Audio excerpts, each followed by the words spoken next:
Olá pessoal, sejam muito bem-vindos ao nosso canal Musculação Consciente e hoje nós vamos dar continuidade aos princípios da técnica Alexander, falar sobre a percepção sensorial enganosa. Esse princípio do Alexander, ele vem representando as ocorrências comuns de postura pobre.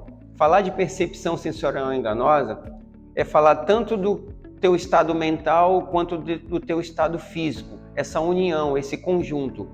E que muitas vezes nós acreditamos estar numa posição, na mente da gente, a gente acredita que a gente está numa posição no corpo, e quando a gente observa através de um espelho ou através de uma foto que alguém bateu de alguém, ou um vídeo, a gente observa, poxa, olha como meu corpo estava nessa posição e eu mal percebi.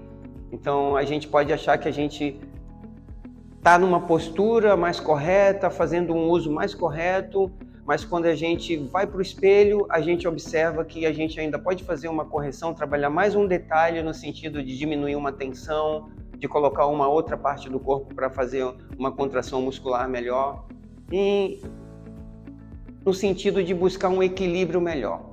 É nesse sentido que a gente vai falar da percepção sensorial enganosa. Para falar desse tema, eu vou abordar uma terminologia que é muito usada na técnica Alexander, que são as ocorrências comuns de PP. Ele abrevia para falar das ocorrências comuns de postura pobre, né? Uma avaliação postural que é muito em voga na educação física, nas academias, e que era muito utilizada também como medidas antropométricas nas escolas, e que hoje não é mais, é falar dessa integralidade do corpo todo, né? Ocorrência comum de postura pobre, ela pode ocorrer desde o uso dos pés no chão ao estar em pé, como a gente pode observar na nossa modelo, o pé que a gente chama de uma eversão ou uma inversão, a pessoa que pisa muito com a parte interna do pé, ou a parte de fora pressionando, né? Isso gera um desconforto no pé ou nos tornozelos, e isso já é o primeiro princípio que a gente pode observar de ocorrência comum de postura pobre no uso, em pé ou sentado. Mas no nosso caso em pé, nós podemos observar isso nos pés, podemos observar uma ocorrência de postura pobre também nos joelhos, no uso dos joelhos, né? Os joelhos eles podem ser um genovaro, ou o genovalgo, um joelho pressionando os quadris muito para dentro ou para fora. E também uma ocorrência comum também de postura pobre é um joelho em hiperextensão, um joelho estendido em demasia. Acontece também o que é a ocorrência do chamado genuflexo, o joelho muito flexionado, mas isso não é muito comum. O joelho em hiperextensão, ele já é mais comum, né? E é muito comum também observar que o joelho em hiperextensão, muito estendido, ele está muito relacionado a um quadril também em má posição, né? E eu vou pedir para a nossa modelo ficar de perfil para a gente fazer algumas análises aqui. É lógico que uma análise da coluna vertebral no sentido das escolioses, ela deveria ficar melhor de frente ou de costas para a gente ter essa percepção. Mas eu vou pedir para ela ficar de perfil e a gente fazer uma análise mais do centro de gravidade dela na filmagem, para a gente observar o quadril. A gente acabou de falar a respeito dos pés e dos joelhos, e eu ainda vou pedir para a minha modelo afastar mais os pés para dar mais conforto para ela, botar a ponta dos pés um pouco para fora e fazer a sua observação do quadril. Alexander observou que era muito comum, né, a gente ter essas tensões e passar despercebidas. O quadril, ele faz um movimento que nós conhecemos muito na biomecânica, que é um movimento de antroversão, quando os isquios vão para trás e os ilíacos vão para frente. No geral, é muito percebido isso com o joelho em hiperextensão. E o quadril também pode se posicionar no que é mais comum, creio eu, como professor de educação física, que observo há mais de 20 anos essas posturas, é um quadril em retroversão, em que os isquios são levados para frente e os ilíacos, consequentemente, como um basculante, é levado para trás. É o uso que nós fazemos comum, né? Muitos de nós homens fazemos esse uso muito comum e acabamos levando o nosso centro de gravidade um pouco à frente, o que faz com que toda a região de cima, à medida que você leva o centro de gravidade muito para frente, essa região de cima toda tem que se adaptar saindo do eixo da gravidade normal, gerando um pouco mais de tensão e um pouco mais de desconforto no corpo. Então essas ocorrências, elas vêm lá de baixo, do tornozelo do pé, do uso dos joelhos, do uso do quadril, que vai influenciar na coluna lombar, é lógico, mas que vai fazer uma influência principalmente na região da cabeça e do pescoço. E nós observamos também que a coluna torácica, por estar conectada ao pescoço, a 7ª vértebra cervical está conectada com a 1ª vértebra torácica, com a 2ª vértebra torácica. Apesar de nós fazermos essa divisão em nível de estudo, elas estão todas juntas, estão todas conectadas, né? E o mau uso dessa região é uma coisa que eu gostaria de enfatizar. O uso do corpo, Alexander falou que era psicofísico, porque nosso estado mental, nossas emoções, né, todas as cargas que nós recebemos do dia, muitas vezes elas vêm para o corpo. Elas constantemente. Então todo esse estado de tensão mental acaba perpetuando um estado de tensão muscular. E a maioria das vezes essa tensão vem para essa musculatura do trapézio, né? Dependendo da tensão, a gente pode apresentar um padrão de sobressalto e tensionar a torácica, toda essa coluna torácica com a musculatura do trapézio, e isso fazer parte do nosso dia a dia comum, ao invés de buscarmos um nível de consciência com um descanso equilibrado, com a musculatura das costas fazendo o esforço que deve fazer, para a musculatura do peitoral sofrer o alongamento. Mas o comum, as pessoas que mentalmente carregam muitas tensões, é em elevar a escápula e ao mesmo tempo ainda fazer uma rotação interna do ombro para frente. E se isso sofrer um prejuízo, se isso sofrer um movimento da cabeça em conjunto, acaba que o prejuízo é maior ainda para a coluna cervical, essa desarmonização.